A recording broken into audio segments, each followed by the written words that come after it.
আসসালামু আলাইকুম। আবৃত্তি করছি বরুড়ার কচুল্লতি কবিতাটি।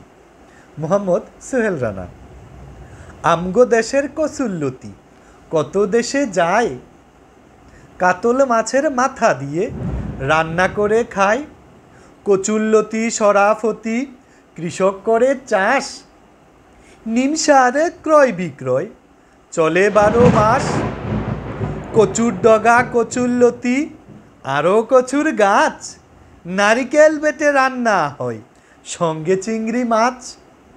রাজাপুরের কচুল্লতি বরুড়া বাজার আসে, নগদ টাকায় বিক্রি করে কৃষকেরা হাসে। বিজয়পুরের কচুল্লতি খাইলে জলে গলা, কচু খেতে ভরে গেছে দিগল গায়ের জলা। মুগুজিয়ার হরিপুরের কচুল্লতি ভাই, আগানাগর আদমসারে দেননাগরে পাই। ফকিরা বাজার বিকেল বেলা বৃহস্পতিবারে কত লতি বিক্রি হয় কে বলতে পারে।